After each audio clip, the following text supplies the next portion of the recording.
साल था 1857। भारत की धरती पर पहली बार अंग्रेजी हुकूमत की नींव सचमुच हिलती हुई दिखाई दी थी। मेरठ से उठी चिंगारी कुछ ही दिनों में दिल्ली, कानपुर, झांसी और लखनऊ तक फैल चुकी थी। अंग्रेजों ने विद्रोह को दबा तो दिया, लेकिन उस दिन उनके मन में एक डर हमेशा के लिए बैठ गया।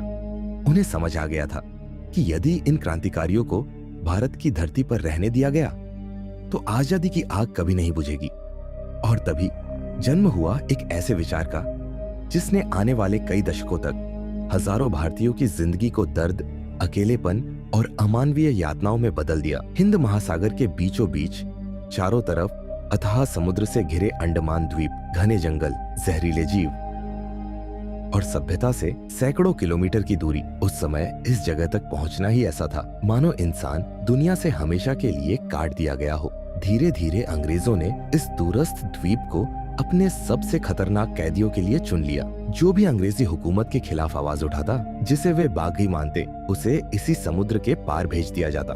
लोगों ने इस सज्जा को एक नाम दिया, काला पानी। लेकिन कहानी यहीं से शुरू होती है। 19वीं शताब्दी के अंत तक अंग्रेजों ने तय कर लिया कि उन्हें केवल कैदियों को दूर भेजना ही नहीं, बल्कि उनकी इच्छा शक्ति को हमेशा के लिए तोड़ देना है। इसी सोच के साथ एक ऐसी जेल का निर्माण शुरू हुआ जो दुनिया की सबसे अनोखी और सबसे भयावह जेलों में गिनी जाने लगी। साल था 1896। अंडमान की धरती पर विशाल ईंटों की दीवारें उठनी शुरू हुई। हजारों मजदूरों और कैदियों से दिन रात काम कराया गया। कई वर्षों की मेहनत के बाद एक ऐसी इमारत तैयार हुई जो ऊपर से देखने पर किसी विशाल पहिए की तरह दिखाई देती थी। बीच में एक ऊंचा प्रहरी टावर और उससे निकलती 7 लंबी शाखाएं। हर शाखा में दर्जनों कोठरियां, कुल मिलाकर सैकड़ों एकांत सेल, जहां हर कैदी को बाकी दुनिया से पूरी तरह अलग रखा जा सके। ये कोई साधारण डिजाइन नहीं था।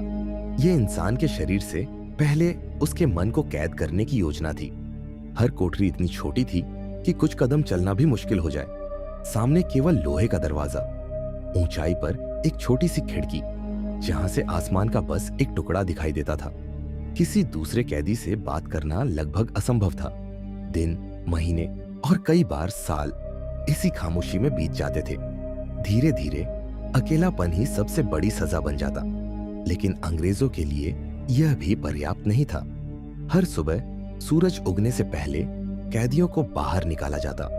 भारी लोहे की बेड़ियां पैरों में जकड़ी रहती। फिर शुरू होता ऐसा श्रम जिसे देखकर आज भी रोंगटे खड़े हो जाते हैं। विशाल तेल के कोल्हू, जिन्हें बैलों की जगह इंसानों से घुमाया जाता था। घंटों तक बिना रुके उन्हें धक्का देना पड़ता। नारियल के मोटे रेशों से रस्सियां बनानी पड़ती, पत्थर तोड़ने पड़ते, जंगल साफ करने पड़ते। बारिश हो या तपती धूप, काम कभी नहीं रुकता था। यदि कोई थक कर बैठ जाता या तय की गई मात्रा पूरी नहीं कर पाता तो सजा तुरंत मिलती। कोड़ों की बरसात, लोहे की हथकड़ियां, कई कई दिनों तक भूखा रखना, अंधेरी काल कोठरी में बंद कर देना और कई बार पूरे शरीर को जंजीरों में जकड़कर घंटों खड़ा रहने की सजा।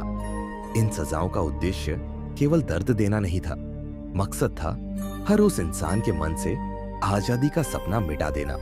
लेकिन इतिहास गवाह है, कुछ सपने कभी नहीं मरते। समय के साथ भारत के अनेक महान क्रांतिकारी इस जेल तक पहुंचे।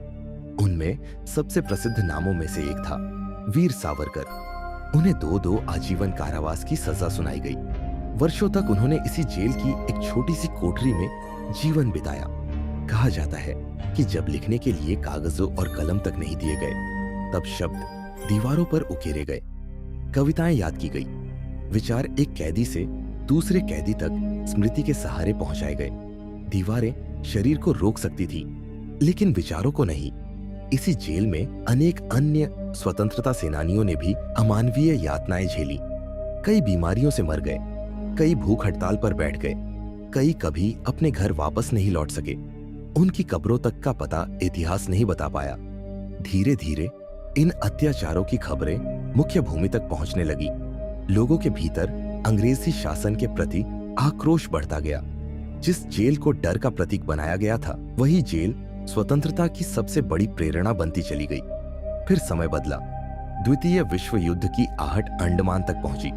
कुछ समय के लिए इन द्वीपों पर जापानी सेना का नियंत्रण भी रहा।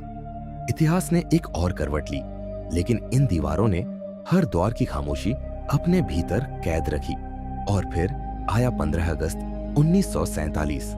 भारत आजाद हुआ, अंग्रेज चले गए, लेकिन काला पानी की दीवारें वहीं खड़ी रही, उन हजारों अधूरी कहानियों के साथ, जिन्हें शायद कभी पूरी तरह लिखा ही नहीं जा सका। आज वही सेल्यूलर जेल एक राष्ट्रीय स्मारक है,